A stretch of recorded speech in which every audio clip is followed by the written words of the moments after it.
Some people don't really understand how fast life can happen in the blink of an eye. Now picture this. It's a cool, brisk 1990s afternoon. Where I was from in southeast Missouri, you could hear people talking on their stoops, kids playing, chatter everywhere, the distinct sound of basketballs hitting the pavement. And of course, who could forget that sound of a 1985 Chevrolet Caprice Classic with 12-inch subwoofers in the back, bumping down the street as they knocked pictures and paintings off the wall. Yeah, I can remember that. And if you were from where I was from, you can remember that too. A lot of us long for those days to come back and to hear those sounds again. Well, not so much the speakers in the trunk, but on this specific day, I remember as a kid, me and my cousin had got a hold of a BB gun, and not just any BB gun. You guys know the ones that I'm talking about. I'm talking about the premium airsoft type of BB gun. I remember it being silver, kind of like a 9mm Beretta. I mean, it was bad. And if you grew up in the 90s, that was everybody's, in the movies, that was everybody's choice of BB gun. Because this is YouTube and I don't want to get a warning from saying what I'm saying. You guys know, you guys can follow me. It was everything that a young boy would want in a BB gun. Growing up with Arnold Schwarzenegger, Jean-Claude Van Damme, they all had this BB gun. We went outside and smelled that fresh air, feeling like an action hero. As we're walking, we're deciding what to shoot with this thing, and we're hitting cans and things like that, because why not take advantage of the opportunity to do so? At this age, who wouldn't want to hit one of those random squirrels that you seen running around, right?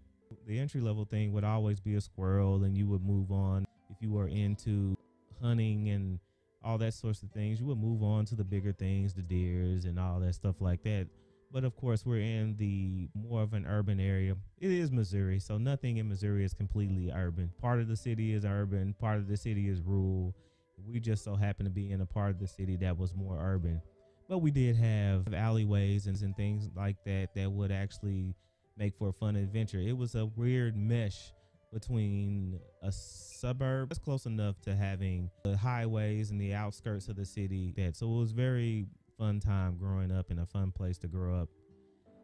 You always had something to get into. So we decided to go and walk down the alleyway, and homes were connected. The back of the homes were connected by these long alleyways, and we were trying to find squirrels, right? And I remember the smell, and I remember the feel of the gravel under my feet as we're playing around and looking for these squirrels, and being adolescent young men, and couldn't find any squirrels. And we continue to walk in the urban areas. You know, there's always some sort of police presence.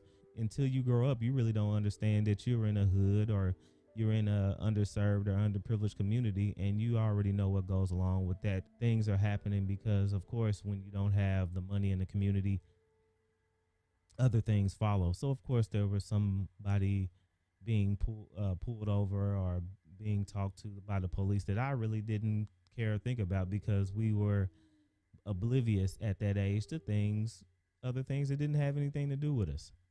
So of course I walk out with the BB gun in my hand, and the police had the lights on at the time, and all of a sudden you see the lights blast you in the face, and all you hear is freeze. Now I immediately threw my hands up, and made sure that the BB gun fell and broke and shattered, to try to show the police officer that it wasn't a real BB gun. He raced over to me, and all I can remember is he had tears in his eyes, and he said that, "I almost shot you. What are you doing?" And of course, I was a 10-year-old boy. I don't know, just walking through the alley trying to shoot birds and squirrels. And I remember my dad coming up. You know, he was furious at the time, and he was taller than me. He was always a quiet, more gentle guy, unless I did something I wasn't supposed to do. And I remember him grabbing me by the back of the ring of my shirt and back of my neck to walk me to the house. And I don't remember the conversation, but I remember the feeling of what did I do wrong? That was it. The time it was all over with. And as I think back and I look at what had been going on in the country in the last 10 years, and I realized that could have been it. Not that anybody was in the wrong in the situation. Not that the cop was in the wrong. You know, of course, if you see someone turn around with what looks like a BB gun, what are you supposed to do? I think he did the right thing. He told me to put my hands up. I did it. But I thought about how many people would be unlucky and not have the luck of someone with the restraint of that this guy or this officer had. And it really humbles you to realize that life could really happen in the blink of an eye. At that instance, the life of me, Aaron, would have been over. The story would be done. I would not be here talking to you today. And it really makes you think and makes you appreciate the times that I or you are protected.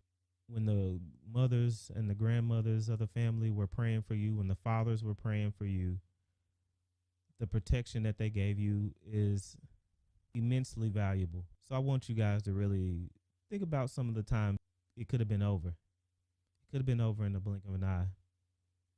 And be thankful for you being here, watching the video or making it home.